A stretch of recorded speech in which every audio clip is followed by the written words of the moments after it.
বাচ্চা ওরকম করে নিচ্ছে আর ঠকে খাচ্ছে সবাইকে। তো আপনি কি 100 টাকা কেজি বেচতে পারবেন? স্যার আমাকে আর একটু, হ্যাঁ পারবো। লটকো কত করে কেজি বেচবা?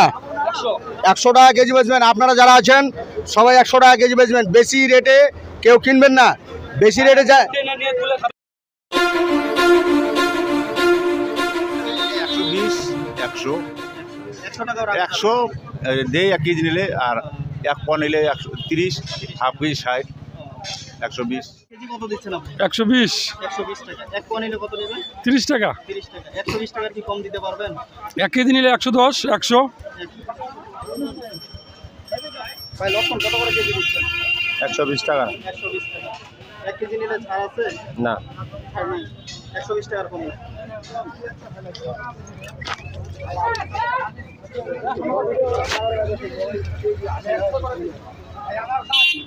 ভাই এখন কেজি কত করে দিচ্ছেন? ভাই এটা এখন কেজি দিচ্ছি 150 টাকা, 140 টাকাও দিচ্ছি। 140 টাকা। আর কিছুক্ষণ আগে কত বলছিলেন? কিছুক্ষণ আগে বলছিলাম 150 টাকা কেজি। তারপরে তো আপনি বেশি নিচ্ছেন, বাজার থেকে 100 বেশি নিচ্ছেন। ভাই আমার এখান থেকে কিছু মানুষ তুলে খেয়ে নেয়, কিছুটা নষ্ট হয়ে যায়, পড়ে যায়, নষ্ট হয়ে যায়। ঠিক আছে, আমি আরেকটা কথা বলি। আপনার ক্ষেত্রে শুধু আপনার ক্ষেত্রে তো শুধু এরকম হচ্ছে না, সবার ক্ষেত্রে। কিন্তু সবাই কম দিচ্ছে, আপনি কেন এত বেশি রাখছেন কেন? ভাই তাহলে আমি কিভাবে বিক্রি করতে পারি বলে দেন? না, সবাই যেহেতু পারতেছে কম দামে, ঠিক আছে, আপনি বেশি রেট দিচ্ছেন। যেমন ভাই এখানে আমার মনে করেন যে আমি যদি 50 টাকা করে দাম লাগাই, এখানে যেমন আমার মাল আসছে কিছুটা বেশি, আপনি এক চুল পরিমাণ বেশি দিবেন না, কাস্টমার আপনার কাছ থেকে বেশি যাচ্ছে না। ওই তখন 2 টাকা 3 টাকা বেশি থাকে, বেশিটা আমি নেই না, তখন 50 টাকা কাস্টমারের সাথে কথা বলি, ভাই আপনার এখানে 53 টাকা দাম লাগছে। ঠিক আছে, আপনি যদি ধরেন যে 100 টাকাও রাখেন, ঠিক আছে, আপনাকে তো সিগন্যাল দিয়ে গেলাম, তারপর আরো কমার দরকার ছিল আপনার। কমাইছি স্যার। ঠিক আছে, যদি 100 টাকা এখানে আপনি রাখতেন, তারপরও আপনার কিন্তু লাভ থাকতো। এখন ঠিক আছে, 100 টাকা যদি রাখতেন তারপরও আপনার লাভ থাকতো, কিন্তু এত বেশি কেন? আপনাকে তো আমি সিগন্যাল দিয়ে গেলাম, তারপরও আপনি 150 টাকা রাখলেন।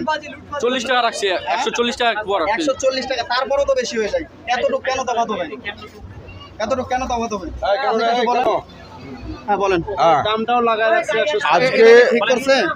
ঠাকুরগাঁও জেলার সবচেয়ে বড় হাট হচ্ছে জাদুরানি। জাদুরানি। এখানে জীবন জীবিকা করার জন্য বহু ফুটপাতে এই সাধারণ ব্যবসায়ীরা আসেন, কিন্তু এরা অস্বাভাবিক দাম, ডবল দামে তারা বেচা কিনা করে।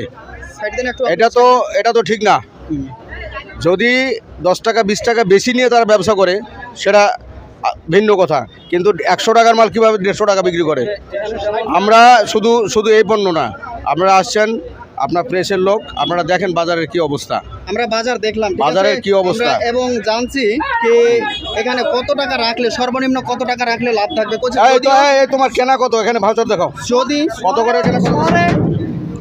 ঠাকুরগাঁ শহরে এত দাম না, আমাদের হরিপুরে সবকিছু দাম। হরিপুর বা জাদরানি বা এখানে আমাদের দাম বেশি, রানীসেঙ্গের হচ্ছে কম দাম, অথচ ওদিক থেকে আসে মালটা, এদিকে আসে দাম বেশি।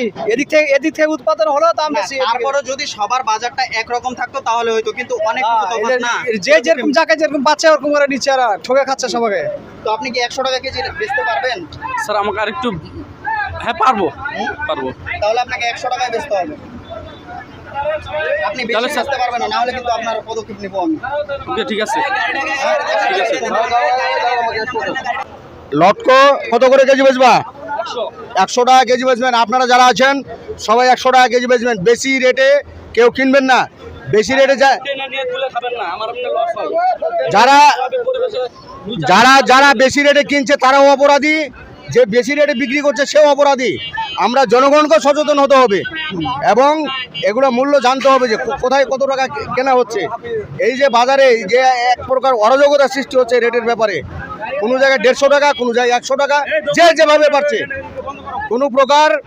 কোনো প্রকার মনিটরিং না আছে। আজকে এই প্রেসের লোক আমরা ধন্যবাদ জানাচ্ছি।